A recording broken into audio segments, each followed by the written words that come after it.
Assalamualaikum warahmatullahi wabarakatuh. Alhamdulillahilladzi qala fi kitabil karim. A'udzu billahi minasyaitonir rajim. Bismillahirrahmanirrahim. Wasari'u ila maghfiratin mir rabbikum wa jannatin arduhas samawati wal ard uiddat lil muttaqin. Asyhadu an la ilaha illallah wahdahu la syarikalah wa asyhadu anna Muhammadan abduhu wa rasuluh la nabiyya ba'dah. Allahumma salli ala Muhammad wa ala alihi wa ashabihi wa man tabi'ahum bi ihsanin ila yaumiddin.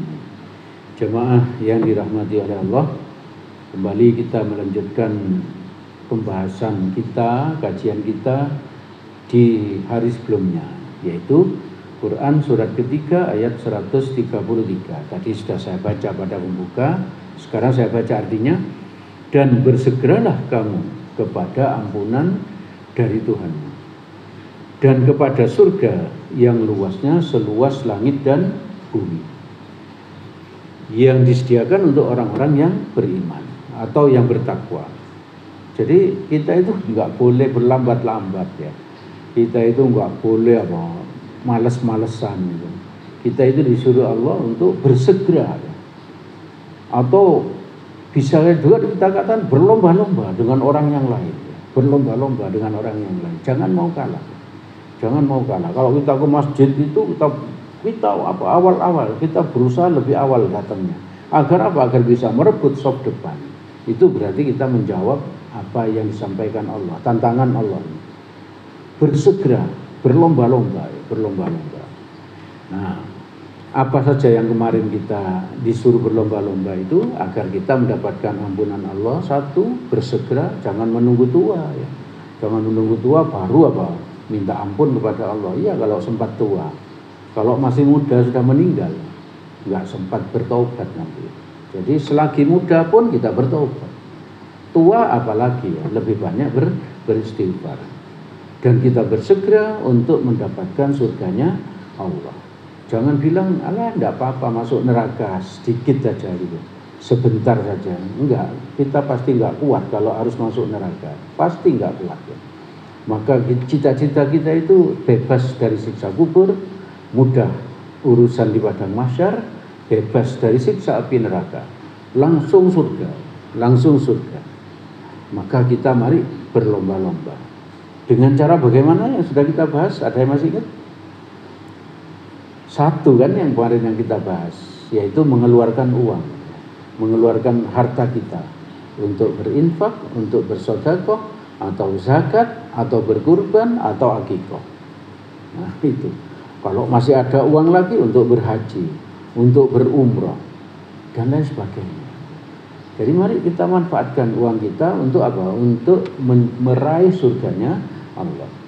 Dan yang kedua kita sampaikan pada kesempatan ini juga tidak kalah sulitnya ya, tidak kalah sulitnya. Tapi kalau kita berusaha keras dan kita ditolong Allah, tidak ada yang tidak bisa.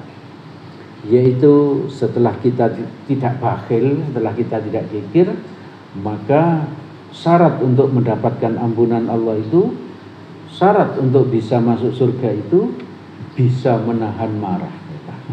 Bisa menahan marah. Di Quran surat ketiga ayat 134, lanjutannya yang kemarin, singkat sekali. Wal kadhiminal ghaidh.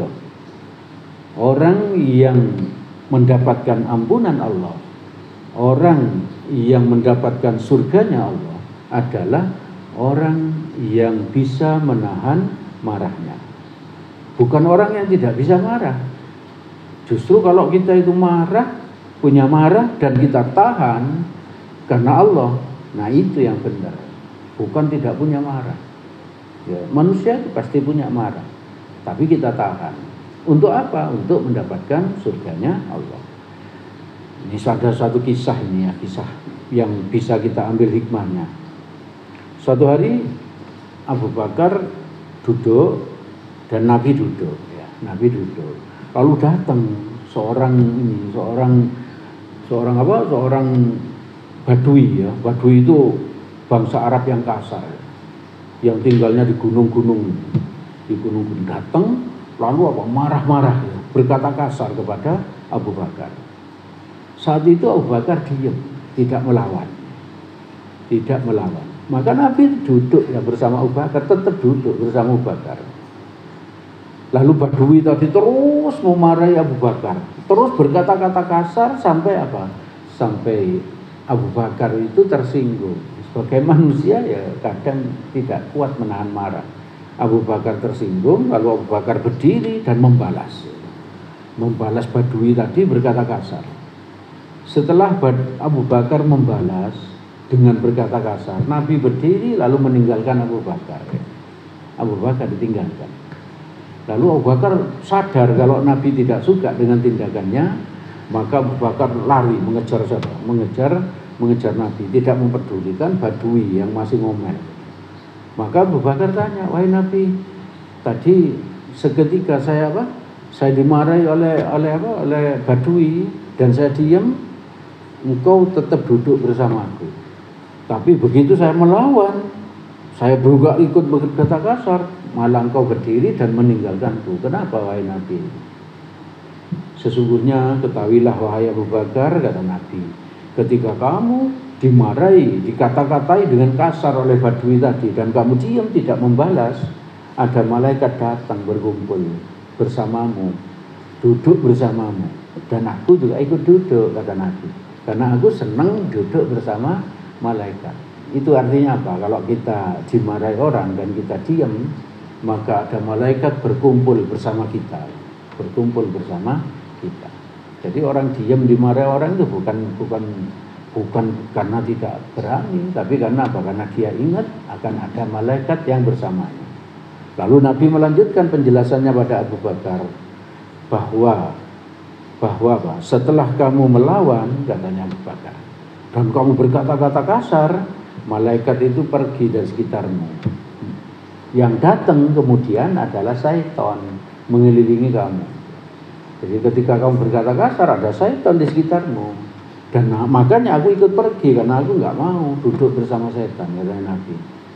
Nah, itu menunjukkan bahwa orang yang marah itu kalau dia lepaskan marahnya akan dikelilingi oleh setan. Ada beberapa keutamaan dari orang yang bisa menahan marah, di samping tadi itu mendapatkan surga dari Allah. Yang pertama memperoleh pahala besar. Dari hadis riwayat Ibnu Majah, Nabi bersabda, "Ma min jur'ati a'dhamu ajran indallah." Tidak ada suatu perbuatan yang akan memberikan pahala yang lebih besar di sisi Allah. Min jur'ati ghaidin kadhamaha abdun ibtigha wajhillahi ta'ala.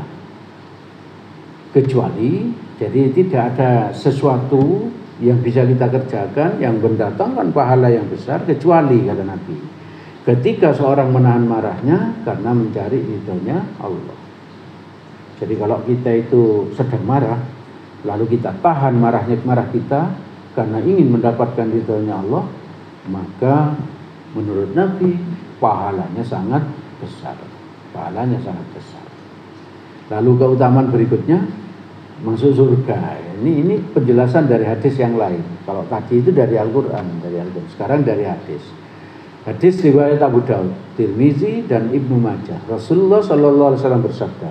Saya baca artinya. Barang siapa menahan amarah, padahal ia mampu melakukannya. Nah inilah. Kalau kita bisa marah kepada seseorang, mampu melakukan, dan kita tahan. Bukan tidak bisa marah. Kalau kita dimarahi bos, lalu kita tidak balik memarahinya, itu biasa. Karena apa? Karena yang kita hadapi seorang bos. Tapi kalau seorang pembantu misalnya berbuat salah, lalu apa? Seharusnya kita bisa marah, tapi kita tahan marah kita, maka menurut Nabi, pada hari kiamat Allah akan memanggil orang itu yang bisa menahan marahnya itu di hadapan seluruh makhluk. Saat itu kan yang hadir ada jin, ada manusia, ada malaikat dan lain sebagainya. Di hadapan makhluk-makhluk itu kita dipanggil oleh Allah. Kemudian Allah menyuruh kita untuk memilih bidadari yang kita sukai. Itu artinya apa? Kalau kita berhasil menahan marah, maka kita pasti masuk surga. Maka kita pasti masuk surga. Maka ibu bapak, saudara-saudara yang dirahmati oleh Allah, momentum Ramadan ini yang sebentar lagi akan berakhir ini, mari kita berusaha berlomba-lomba untuk meraih ampunan Allah, untuk mendapatkan surganya Allah yang luasnya seluas langit dan bumi. Caranya sudah dua yang kita sampaikan, yaitu dengan harta kita berinfak, bersedekah, berzakat, berkurban, berhaji, berumroh. Lalu yang kedua, menahan marah. Ya, menahan marah. Mari kita berusaha menahan marah kita. Menahan marah kita. Minta tolong kepada Allah, berdoa kepada Allah agar kita bisa menahan marah kita.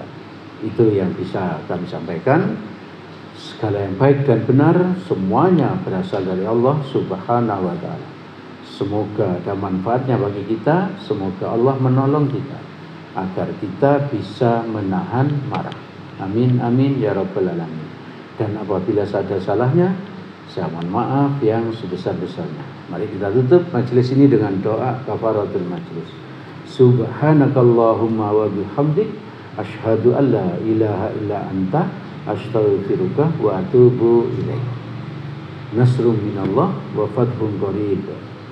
Assalamualaikum warahmatullahi wabarakatuh.